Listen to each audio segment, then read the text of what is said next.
One day the wife of a man from the guild of prophets called out to Elisha, "Your servant my husband is dead.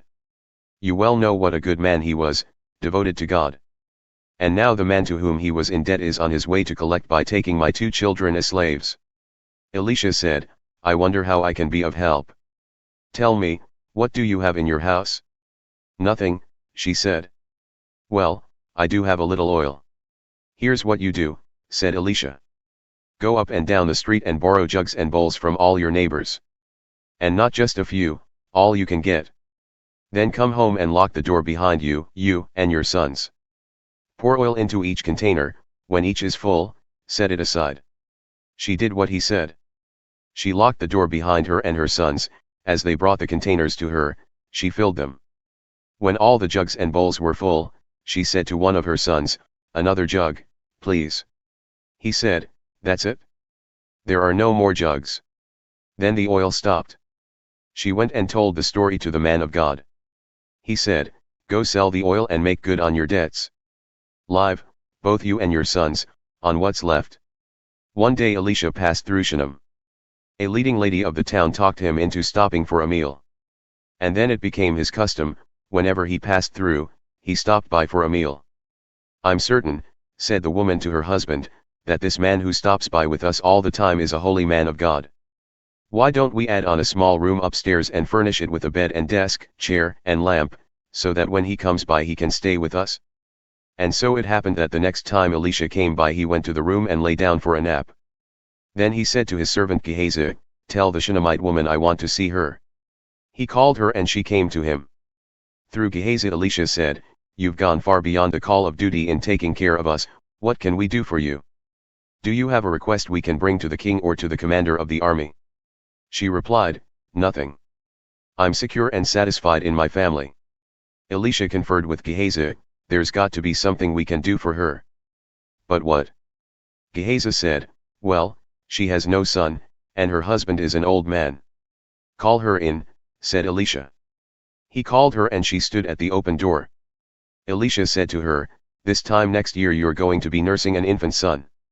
"Oh my master, oh holy man," she said, "don't play games with me, teasing me with such fantasies."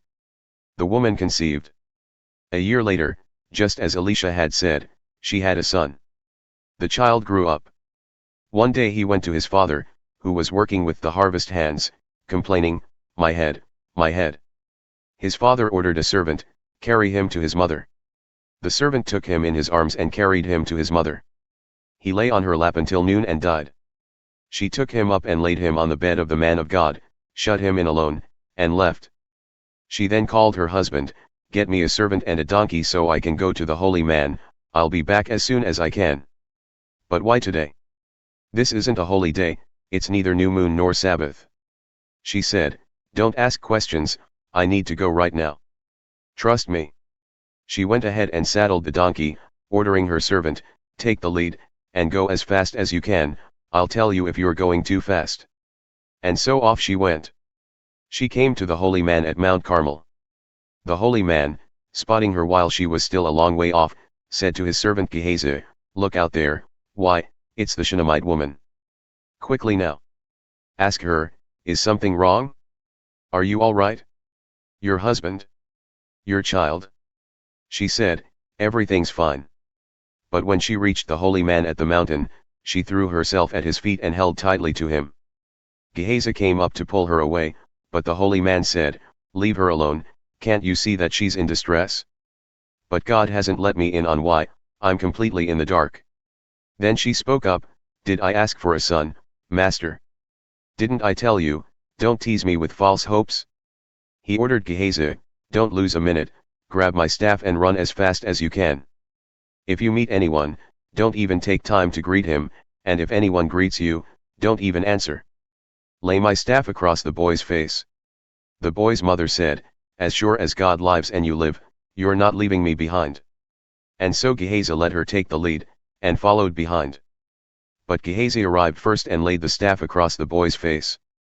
But there was no sound, no sign of life. Gehazi went back to meet Elisha and said, "The boy hasn't stirred." Elisha entered the house and found the boy stretched out on the bed dead. He went into the room and locked the door, just the two of them in the room, and prayed to God. He then got into bed with the boy and covered him with his body, mouth on mouth, eyes on eyes, hands on hands. As he was stretched out over him like that, the boy's body became warm. Elisha got up and paced back and forth in the room. Then he went back and stretched himself upon the boy again. The boy started sneezing, 7 times he sneezed. And opened his eyes. He called Gehazi and said, "Get the Shunammite woman in here." He called her and she came in. Elisha said, "Embrace your son." She fell at Elisha's feet, face to the ground in reverent awe. Then she embraced her son and went out with him. Elisha went back down to Gilgal. There was a famine there. While he was consulting with the guild of prophets, he told his servant, "Put a large pot on the fire and cook up some stew for the prophets." One of the men went out into the field to get some herbs. He came across a wild vine and picked gourds from it, filling his gunny sack. He brought them back, sliced them up, and put them in the stew, even though no one knew what kind of plant it was. The stew was then served up for the men to eat. They started to eat, and then exclaimed, "Death in the pot, O man of God! Death in the pot!" Nobody could eat it. Elisha ordered, "Get me some meal." Then he sprinkled it into the stew pot. "Now serve it up to the men," he said. They ate it, and it was just fine, nothing wrong with that stew. One day a man arrived from Baal Shalisha. He brought the man of God 20 loaves of fresh baked bread from the early harvest, along with a few apples from the orchard. Elisha said, "Pass it around to the people to eat." His servant said, "For 100 men? There's not nearly enough." Elisha said, "Just go ahead and do it. God says there's plenty." And sure enough, there was. He passed around what he had. They not only ate, but had leftovers. Naaman was general of the army under the king of Aram. He was important to his master, who held him in the highest esteem because it was by him that God had given victory to Aram, a truly great man, but afflicted with a grievous skin disease. It so happened that Aram, on one of its raiding expeditions against Israel, captured a young girl who became a maid to Naaman's wife. One day she said to her mistress, "Oh, if only my master could meet the prophet of Samaria, he would be healed of his skin disease." Naaman went straight to his master and reported what the girl from Israel had said. "Well then, go," said the king of Aram. "And I'll send a letter of introduction to the king of Israel." So he went off, taking with him about 750 pounds of silver, 150 pounds of gold, and 10 sets of clothes. Naaman delivered the letter to the king of Israel.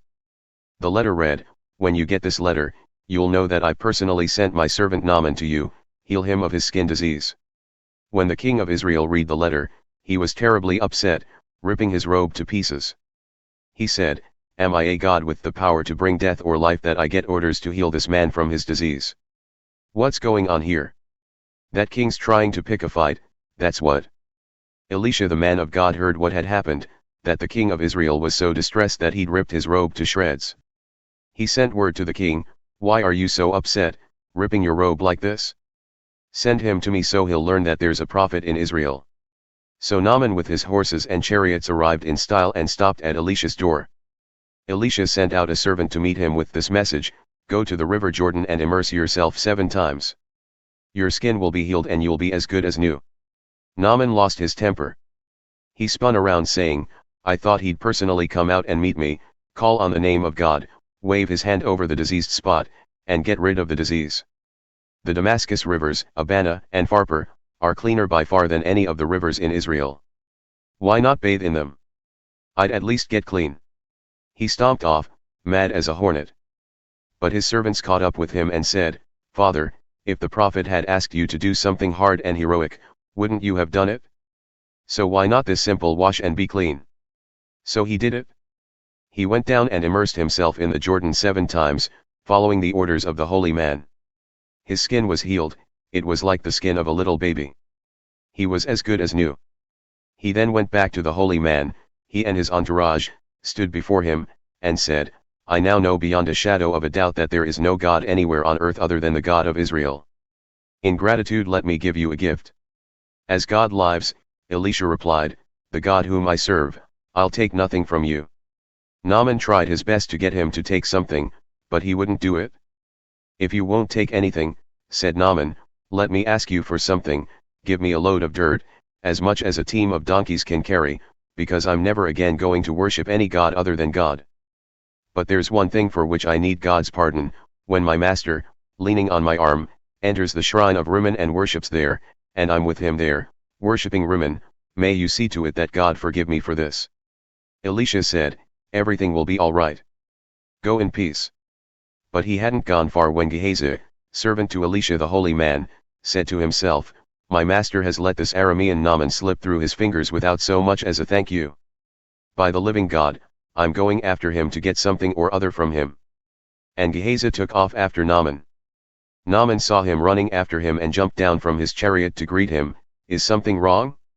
"Nothing's wrong, but something's come up. My master sent me to tell you, 2 young men just showed up from the hill country of Ephraim, brothers from the guild of the prophets. Supply their needs with a gift of 75 pounds of silver and a couple of sets of clothes." Naaman said, "Of course, how about 150 pounds? Naaman insisted. He tied up the money in 2 sacks and gave him the 2 sets of clothes. He even gave him 2 servants to carry the gifts back with him. When they got to the fort on the hill, Gehazi took the gifts from the servants, stored them inside, then sent the servants back. He returned and stood before his master. Elisha said, "So what have you been up to, Gehazi?" "Nothing much," he said. Elisha said, "Didn't you know I was with you in spirit when that man stepped down from his chariot to greet you? Tell me, is this a time to look after yourself, lining your pockets with gifts? Naaman's skin disease will now infect you and your family, with no relief in sight." Gehazi walked away, his skin flaky and white like snow. One day the guild of prophets came to Elisha and said, "You can see that this place where we're living under your leadership is getting cramped, we have no elbow room. Give us permission to go down to the Jordan where each of us will get a log. We'll build a roomier place." Elisha said, "Go ahead." One of them then said, "Please come along with us." He said, "Certainly." He went with them. They came to the Jordan and started chopping down trees. As one of them was felling a timber, his axe head flew off and sank in the river. "Oh no, master!" he cried out. And it was borrowed. The holy man said, "Where did it sink?" The man showed him the place. He cut off a branch and tossed it at the spot. The axe head floated up. "Grab it," he said. The man reached out and took it. One time when the king of Aram was at war with Israel, after consulting with his officers, he said, "At such and such a place I want an ambush set." The holy man sent a message to the king of Israel, "Watch out when you're passing this place, because Aram has set an ambush there." So the king of Israel sent word concerning the place of which the holy man had warned him. This kind of thing happened all the time. The king of Aram was furious over all this. He called his officers together and said, "Tell me, who is leaking information to the king of Israel? Who is the spy in our ranks?" But one of his men said, "No, my master, dear king. It's not any of us. It's Elisha the prophet in Israel. He tells the king of Israel everything you say, even what you whisper in your bedroom." The king said, "Go and find out where he is. I'll send someone and capture him." The report came back, "He's in Dothan." Then he dispatched horses and chariots, an impressive fighting force. They came by night and surrounded the city. Early in the morning a servant of the holy man got up and went out. Surprise! Horses and chariots surrounding the city. The young man exclaimed, "Oh, master! What shall we do?" He said, "Don't worry about it, there are more on our side than on their side." Then Elisha prayed, "O God, open his eyes and let him see." The eyes of the young man were opened and he saw. A wonder! The whole mountainside full of horses and chariots of fire surrounding Elisha. When the Arameans attacked, Elisha prayed to God, "Strike these people blind." And God struck them blind, just as Elisha said. Then Elisha called out to them, "Not that way. Not this city. Follow me and I'll lead you to the man you're looking for." And he led them into Samaria. As they entered the city, Elisha prayed, "O God, open their eyes so they can see where they are." God opened their eyes. They looked around, they were trapped in Samaria. When the king of Israel saw them, he said to Elisha, "Father, shall I massacre the lot?" "Not on your life," said Elisha. "You didn't lift a hand to capture them, and now you're going to kill them?" "No sir, make a feast for them and send them back to their master. So he prepared a huge feast for them. After they ate and drank their fill, he dismissed them. Then they returned home to their master. The raiding bands of Aram didn't bother Israel anymore. At a later time, Ben-Hadad king of Aram pulled together his troops and launched a siege on Samaria. This brought on a terrible famine, so bad that food prices soared astronomically. 80 shekels for a donkey's head. 5 shekels for a bowl of field greens. One day the king of Israel was walking along the city wall. A woman cried out, "Help! Your Majesty." He answered, "If God won't help you, where on earth can I go for help? To the granary? To the dairy?" The king continued, "Tell me your story." She said, "This woman came to me and said, 'Give up your son and we'll have him for today's supper, tomorrow we'll eat my son.' So we cooked my son and ate him. The next day I told her, 'Your turn, bring your son so we can have him for supper.' But she had hidden her son away." When the king heard the woman's story, he ripped apart his robe. Since he was walking on the city wall, everyone saw that next to his skin he was wearing coarse burlap. And he called out, "God do his worst to me, and more, if Elisha son of Shaphat still has a head on his shoulders at this day's end." Elisha was sitting at home, the elders sitting with him. The king had already dispatched an executioner, but before the man arrived, Elisha spoke to the elders, "Do you know that this murderer has just now sent a man to take off my head? Look, when the executioner arrives, shut the door and lock it. Don't I even now hear the footsteps of his master behind him?" While he was giving his instructions, the king showed up, accusing, "This trouble is directly from God." "And what's next? I'm fed up with God."